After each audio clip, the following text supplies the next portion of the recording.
Welcome back to SnowRunner, guys, and today I have a little bit of a different challenge that I'd like to share with you guys here on the Flooded Foothills map in the Yukon region. So we have a standard, not a mod tweak, but a standard Freightliner M916A1 with the Lowboy Gooseneck trailer, and we have two vehicles that we need to pick up and then drop off at the train station, which is over here, all the way over here. Now, the two trucks in question are a lifted Ford Excursion SEMA build, as well as a Ford F450 lifted SEMA build style truck. So we're going to have to load these up, pack them up, hope that they fit, and get them to the train station. So I've already pulled out of the garage, and I'm heading down towards this neighborhood down here by the water, where supposedly the Excursion will be waiting for us. Actually, I think I see it through the trees right there. So let's go ahead and see if we can maintain some pace and high up this little hill. I mean, we have no weight on the trailer right now, so we should be completely fine. We do have a really good set of tires on this truck as well, so it's handling the mud very nicely. And there is the Excursion. So let's go ahead and get this truck oriented properly to back in so we can get as close to it as possible. That will be good enough. Throw it in reverse and make sure I have the wheel turned the other way. Just gonna kind of rotate this trailer around. Not bad, let me move forward. Just kind of wanted to get the truck to where I could rotate it a little easier. All right, now let's get it back straight up. That'll do. Should definitely be close enough. So now let's go ahead and hop in the Excursion and pop it up on the trailer. Easing it on up. I'm gonna really cross my fingers and hope for the best that both of these trucks pack and they're not over width. So this should be able to move up a little further. All right, we'll pop it right there. Let me stop the engine, cross my fingers and hope for the best that it packs, and pack. Okay, that's promising. Very, very, very promising. Wide, there we go. Not bad.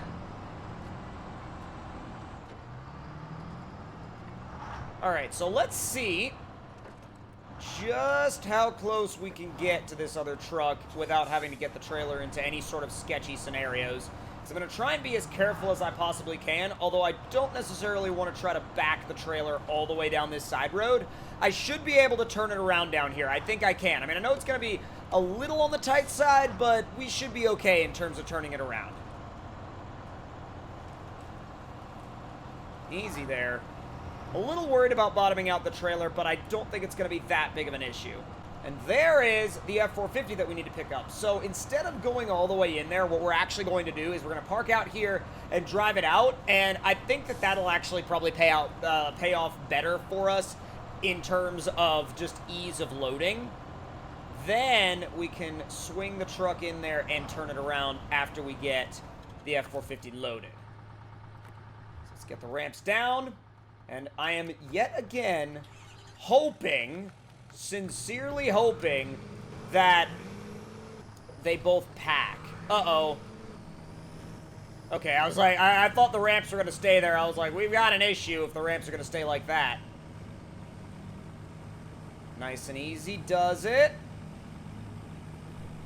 Up onto the trailer. This thing is definitely wider. It's also pretty long.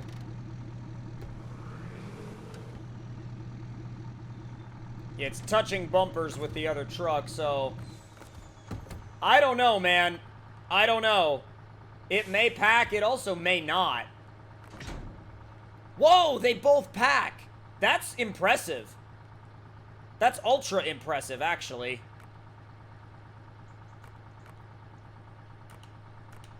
Oh, the ramps are freaking out. We're gonna have to drive a little bit.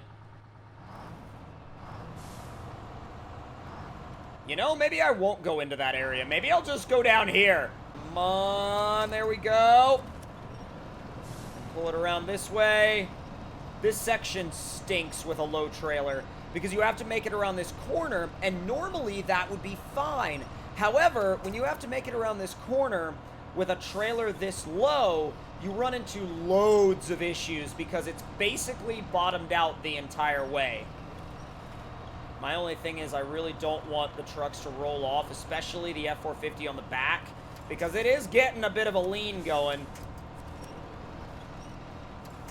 We should be out of the woods now. Maybe not literally, but figuratively. All right, let's go. Finding some grip now. Really pulling. Come on. The Freightliner's finding its feet. It is a very impressive truck. It really, really is. And I think, you know, a lot of people decided to not use this thing after the steering bugs that it had when the game first came out, but those have long been fixed by the developers, and I highly recommend revisiting this truck if you haven't in a while, because it's really, really good. It's really, really, really good. It's very capable, and it's fun to use. It's definitely a little bit more on the agile side, and I enjoy running it. I really do. I enjoy driving the thing. There we go. Easing through. I gotta tell you, what a cool sight. Like, what an absolutely freaking cool sight that is. We got two SEMA trucks on the back of a standard, like, in-game trailer being pulled by a standard in-game truck on the way to their drop-off destination. If this isn't SnowRunner modding at its best, and, like, if this isn't what makes this world of SnowRunner modding, like, so freaking cool, I don't know what does, man. This is cool stuff, though, and I'm so happy that we're seeing this level of modding capability and this level of mod support from the devs, you know, here in the game. Now, granted, this is being recorded on the public test server on PC before the release of Phase 2, but even then, like, when Phase 2 comes out and the full game has all this stuff, like, you know, wheel chocks for vehicles on trailers and stuff like that, I mean, you're going to be looking at a whole new realm of mod capability in this game, and I think it's like a great place for any modder that wants to, like, really kind of take their stuff to the next level. This game works so well for that. That's a bit of a glitched winch point, though. Instead of a winch point, that's just a glitch point. It's just, that's the way it is. It's not a winch point. She's a glitch point. Let's pull that along. There we go, there we go, there we go, there we go. Just getting that front axle to the point to where it has some good grip. I don't know why it wants to pull me over there. It's like, yeah, that's your best option. And I'm like, no, it isn't. To that tree, thank you. Sometimes the quick winch's brain, it gets a little messed up. But, like, if you want to go into advanced mode and do the winching from there, you can. It's just a little, it just takes a minute, is the only, like, gripe I have with going into advanced mode and doing the winching that way. And it also breaks your flow. Like, if you've got good momentum going, like with the gearbox and everything, especially if you're in high, then it kind of breaks up the rhythm of that and makes you start all the way back from the beginning. So, and that's not a big deal. I mean, I know that there are some people that would hear that and go, what do you mean? Get over it. But, like, at the same time, you know, with a setup like this, it sucks to kind of have your hauling momentum broken, so, ow!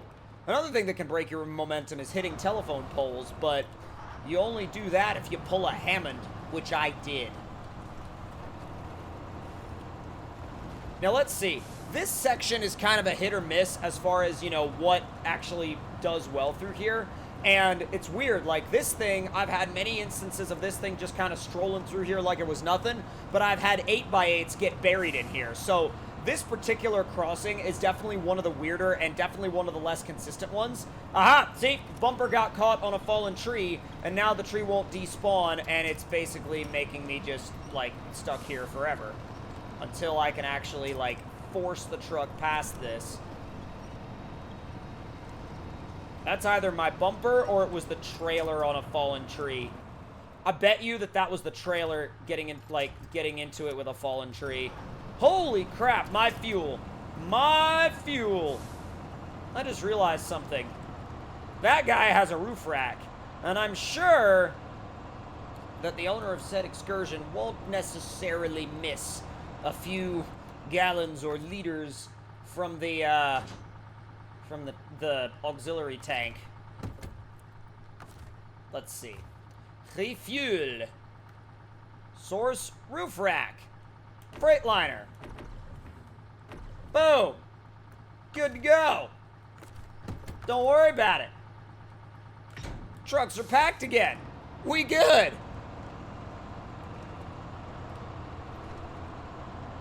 Come on, there we go. And can I just take a second to, like, look at that trailer and look at what's on it and go, God, that looks good. All right, let's turn the all-wheel drive off. We don't really need it out here. I mean, now we got a clear shot on the pavement. Oh, God. Stayed into that left-hand turn a little bit too long. Just a little bit. Just a little bit, man. Oh, God. Come on. Don't lose that speed, bud. Oh, there's one of my cat trucks. Stop! I lost steering. I literally got damage, lost steering. I was trying to turn away from the cat truck. That was super weird. Like, literally, I was trying to turn away from it, and it caused, like, I got damage, and, like, right after that, or sorry, right before that, I lost steering. That is super weird. Although, I gotta say, dude, is this a gorgeous view or what? Look at that. And look at this scenery. That's wild. That, like, the look of that scenery with these trucks on the back. Oh my God, that's so good. That's so freaking wild, dude. It's literally one of the coolest things that you can do in this game, I think. And I'm sure there's going to be people out there that are going to be like, that's not cool. This is. And I'm like, that's fine. That's up to you, bud. But for me, that's, like, so freaking cool. I absolutely love it. Absolutely freaking love it. Now, there should also be a gas station around the corner, which is ironic because we ran out of diesel fuel literally, like, I don't know, a mile before the fuel station. Stay left. Stay. Oh, God. Stay right now, please. Thank you. Oh, God.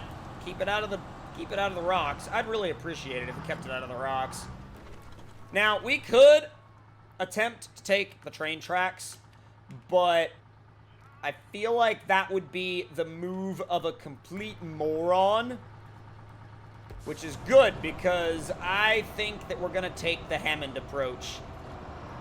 This might be an awful idea, but it also might not be. It ain't a realistic idea, that's for sure. But you know what? Screw that! We're going for it! Oh boy.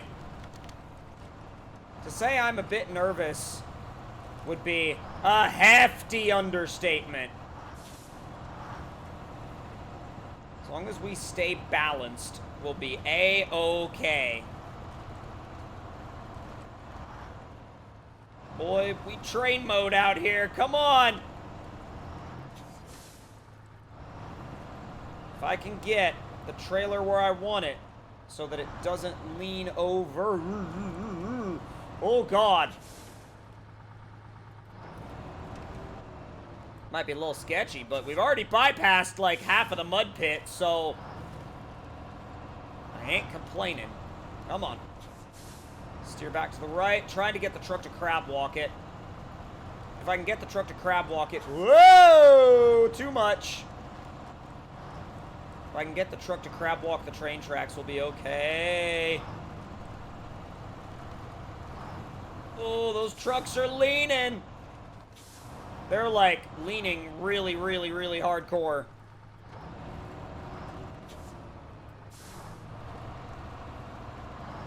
Come on. Come on. Oh, that one truck is really bouncing around back there. Still faster than taking the mud bog, I promise you that. still faster than taking the mud bog. And you know what? She's gonna make it. It's gonna make it. Oh my God, it's gonna make it. Oh, dude, we actually found the sweet spot to where, like, half the trailer is over one side, and then the front half of the truck is over the other side, which is exactly what I wanted to have happen. So let's go ahead and ease myself. Oh, God. Come on. Oh. All right, that cargo is really close. Really close. Let's go. Make my way around the tree. Boy, that was an awesome bypass. I love that. I freaking love that. And here we are at the train station. And obviously, now that we're here, these things will get dropped off and they'll be on their way to their new destination. But if you guys enjoyed this video and this sort of like little contract task RP, then let me know your thoughts in the comment section down below. Hit that like button if you enjoyed. Subscribe if you're new. And I will see you guys in the next one. Talk to y'all later, and I hope you guys enjoyed.